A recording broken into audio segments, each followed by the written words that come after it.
3, 2, 1, bora gravar! Vou te contar os bastidores de como o São Paulo começou a arquitetar, a articular essa que foi uma mudança que foi a grande notícia aí para os clubes do futebol brasileiro no Conselho Técnico da CBF, conseguindo aumentar o número de estrangeiros relacionados para uma partida. Isso dá um alívio, não só para o São Paulo que começou esse movimento, mas também para outros clubes que já estão se movimentando no mercado para contratar gringos, como é o caso do Botafogo, que está próximo de poder fechar o negócio com um lateral direito argentino. Vou contar todos esses detalhes para vocês, mas antes, se inscrevam aqui no canal. Tô percebendo que tem muita gente que está vindo aqui no canal, se informando e não está inscrito. Então aproveita, tá vendo o vídeo aqui, tá ficando bem informado? Se inscreve no canal, ativa as notificações, compartilha os vídeos. Todos os dias tem informações aqui para vocês. E não esquece, claro, de usar o cupom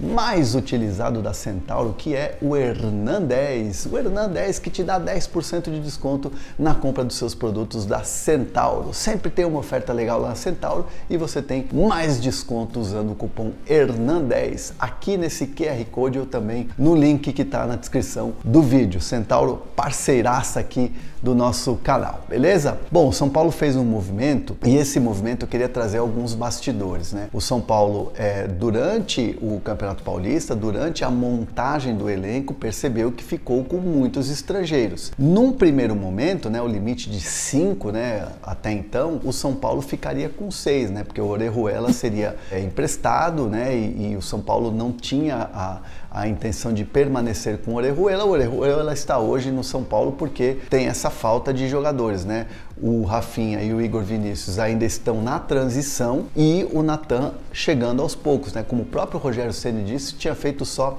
2 treinos antes de jogar. Mas fato é que o Orejuela, por mais que os jogadores deem força, aquela coisa do próprio Luciano falando que ele ia dar a volta por cima, fica difícil imaginar com 4 laterais que o São Paulo permaneça com o Orejuela. A ideia é emprestar o jogador. Mas enfim, essa é uma questão que o São Paulo está resolvendo. Mas o São Paulo, quando se deparou, estava com 8 estrangeiros, mas tinha a intenção de não ter mais o Orejuela e, por exemplo, não ter a questão da vaga de estrangeiro para o Arboleda, que a ideia do São Paulo é que ele tenha a dupla nacionalidade aqui no Brasil, e com a lesão do Ferrares, São Paulo teria 5 gringos. Isso num primeiro momento, São Paulo nem contava, claro, ninguém contava com a lesão do Ferrares. A ideia era ter 6 e aí você podia fazer um rodízio. Acabou que teve um estouro, uma questão que o Rogério até falou de planejamento, mas o São Paulo foi trabalhando meio que dia a dia com a questão das lesões dos jogadores. E aí viu que tinha um estouro ali no número de gringos. O Galopo ficava fora,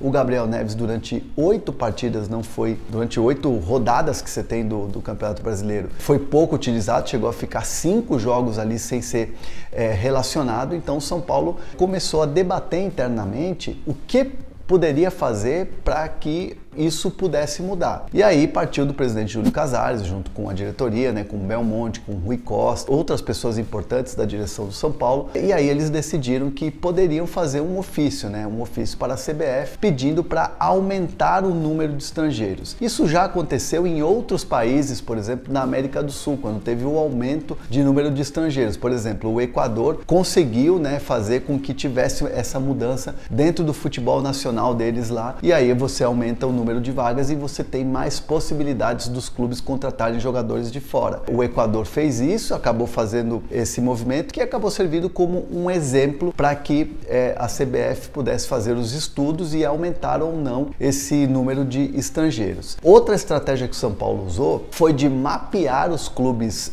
brasileiros da Série A e pegou ali aqueles clubes que tinham mais estrangeiros no elenco. Por exemplo, o Corinthians tem um número alto de estrangeiros, o Atlético Paranaense, o próprio Flamengo. Então começou um trabalho de bastidor, A diretoria do São Paulo ligando para um clube, ligando para outro, dizendo, olha, nós vamos fazer esse movimento na CBF, vamos mandar um ofício, se for do interesse de vocês, seria bacana também vocês mandarem um ofício. E aí começou um trabalho ali de você fazer bastidor, de você fazer contato, de você fazer uma aproximação para tentar fazer com que a CBF levasse para votação no Conselho Técnico, antes do Campeonato Brasileiro, quando você tem ali a questão da tabela, a questão dos jogos, a questão da competição, tivesse essa votação aberta para que os clubes pudessem dar a opinião e aí você aumenta ou não o número de estrangeiros. Isso foi muito bem recebido pelos clubes, né? O Corinthians se manifestou, o Atlético Paranaense também, o Flamengo, enfim. Todos os clubes acabaram achando a ideia muito boa de você aumentar o número de relacionados, o número de estrangeiros relacionados para uma partida nas competições de CBF, nas competições nacionais. O Conselho Técnico aprovou isso por unanimidade, foi uma votação muito tranquila, muito sossegada, não houve nenhum momento assim, não vai dar certo, os clubes são contrários, não, os clubes foram muito abertos a essa possibilidade. Mesmo aqueles clubes que não têm um número alto de estrangeiros também falaram, olha, de repente, isso é uma abertura de mercado, né? Para os clubes ficou muito claro que uma abertura de mercado seria importante também para você contratar. Então, assim, foi algo muito tranquilo, foi um movimento que o São Paulo entende que internamente foi certeiro e o São Paulo acabou tendo êxito, foi o pontapé inicial ali, Júlio Casares, toda a diretoria do São Paulo, em relação a essa mudança, né? Partindo de 5 para 7 estrangeiros relacionados para os jogos de competição da CBF. E, claro, ontem, depois da votação, o presidente Júlio Casares estava muito feliz, enfim, comemorou com os diretores do São Paulo a possibilidade, que foi bem concluída, que foi com êxito essa mudança. Agora, a partir das competições CBF, você ter um número de relacionados de 5 para 7 estrangeiros. Isso dá um alívio, porque aí você evita algumas situações, como, por exemplo, você ter Galopo e você ter Gabriel Neves fora. São jogadores que treinam, são jogadores que estão bem no dia a dia, que mostram seu potencial no treinamento, mas aí, pela quantidade de estrangeiros, acabam ficando fora. Então, pelo menos eles vão ter a chance de ser relacionados e ter uma opção a mais ali para o técnico Rogério Ceni, no caso das competições. De repente, vai lá, vou usar um exemplo aqui, você tem o Galopo e o Gabriel Neves no banco, aí o volante é expulso, aí você tem que repor. Mesmo que o Rogério não estivesse pensando numa substituição, de repente, para esses atletas, você ganha a possibilidade dentro de campo de colocar esses atletas em campo e você ganha ali mais opções no teu banco de reservas, e aí você também não deixa o cara frustrado, né? Porque o cara treina a semana inteira, aí chega no dia do jogo, no dia da viagem, da concentração, o cara tem que voltar para casa. Então é uma situação que o São Paulo comemora muito internamente esse movimento junto à CBF e que os outros clubes também abraçaram. Deixa seu comentário aqui, né, sobre essa questão dos estrangeiros. Eu vou dar minha opinião. Se você aumentou o número de relacionados, poderia aumentar também o número de possibilidade de você usar dentro de campo, usar 7 estrangeiros dentro de campo.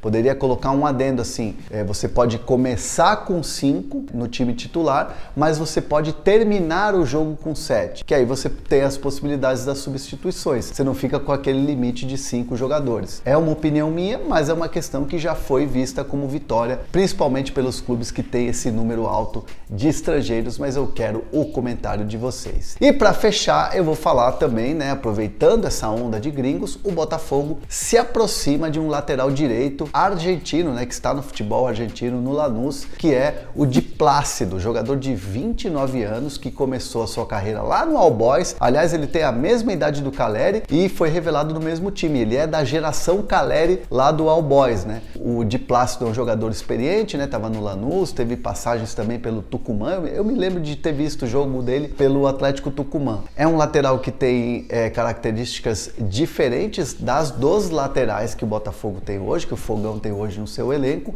Então o técnico Luiz Castro, ele ganha essa opção de ter um jogador com características diferentes. A ideia do Botafogo nessa proposta que foi feita já, né? O pessoal do Fogão Net que noticiou isso primeiro, fizeram nessa proposta de empréstimo com opção de compra no final da temporada de 2023. É uma negociação que está caminhando e nos próximos dias ela deve ser concluída. Mais um reforço gringo para o Botafogo, que tem essa possibilidade, junto com os outros clubes do futebol brasileiro, depois dessa reunião que teve desse conselho técnico da CBF, poder relacionar 7 jogadores nas partidas CBF, beleza?